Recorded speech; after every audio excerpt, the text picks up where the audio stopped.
चाहूंगी कि what is will and why it is so important and what is the registration of will का एक layman perspective से मैं आपको मतलब बताऊं। सपोज मेरे पास एक मतलब दो तरीके की प्रॉपर्टी है, टेंजिबल और intangible.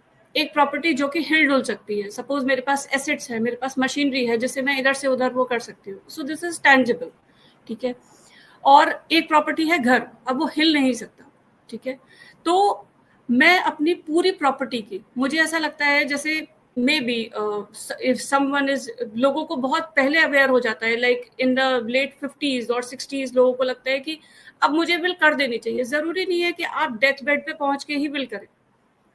In your whole senses आप जितनी जल्दी विल कर देंगे उतना ही आपके जो जिनको आप अपनी प्रॉपर्टी देना चाहते हो, ठीक है, ये वो कागज है जो कि आपको ऑथेंटिकेट करेगा कि आपके चले जाने के बाद आप जिन्हें चाहते हो आपकी प्रॉपर्टी का हिस्सा या आपकी प्रॉपर्टी उन्हीं लोगों को मिलेगी। इसके पीछे कोई डॉग और कैट फाइट नहीं होगी। The procedure will be very smooth. Will वो कागज है, वो श्योरिटी है, वो सिक्योरिटी है कि people wait to go to the deathbed while doing this will thing in India।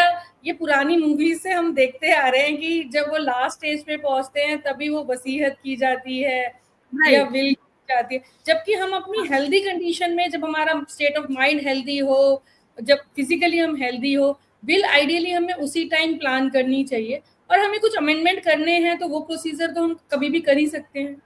Rectification is possible, rectification is possible. देखिए, आप जितनी जल्दी करेंगे उतने अच्छे दिमाग में आप उस टाइम पे होंगे। उस टाइम पे आप जैसे सपोज आप मतलब आप इस बात को एक एग्जाम्पल के तौर पे लीजिए कि सब कुछ अच्छा चल रहा है, मेरे 3-4 बच्चे हैं, वेदर इट्स बेटी और बेटा, बहू, जो भी है, इसमें सब कुछ बहुत अच्छे से केयर कर रहे हैं, ठीक है। आपने एक विल कर दी, सबको बराबर बराबर का हिस्सा दे दिया। द मोमेंट, मैं आपको बहुत प्रैक्टिकल प्रॉब्लम बता रही हूँ ये, the moment you started getting some element और आपको कोई प्रॉब्लम हो गई, सपोज आपको हार्ट अटैक ही हो गया, आप बेड रिडन हो गए, आप गिर गए, आपका फ्रैक्चर हो गया, किसी भी वजह से आप कुछ टाइम के लिए बेड रिडन हो गए, ठीक है। वो टाइम सबसे अच्छा टेस्टर होगा ये जानने का कि सब लोग एक जैसे ही हैं जैसे आपने प्रॉपर्टी को डिस्ट्रीब्यूट किया है, ठीक है, या कोई एक या दो लोग हैं जो कि उस टाइम पर आपका साथ दे रहे हैं। So here your question comes कि कैन रेक्टिफिकेशन भी पॉसिबल, क्योंकि कोई क्यों कराएगा अपनी विल को रेक्टिफाई, और रेक्टिफिकेशन नहीं होता, ठीक है। वो पुरानी वाली विल कैंसिल होके दोबारा से नई विल हो जाती है। सो ये कोई डॉक्यूमेंट नहीं है कि हम उसको कहेंगे नहीं नहीं एक काम करो, इसका 1/3 को हटा के 1/2 कर दो, ऐसा नहीं है। वो कहेंगे आप अपनी पुरानी विल को रिवोक करिए। और आप, मैं क्यों इस बात पे एम्फोसिस ज्यादा दे रही हूँ, why I am emphasising like again and again, कि आप अपने अच्छे सेंसेस में करिए, बिकॉज आपके जाने के बाद विल चैलेंज होने के भी बहुत चांसेस है। अरे वो तो डेथ बेड पर थे, है ना, and he was not in the good condition, he was influenced by this person in whose favour the will has been enacted. तो उन्होंने उनको मैनिपुलेट कर लिया, ठीक है, he was not in a good condition. उनकी कंडीशन साबित करना बहुत आसान है, राइट।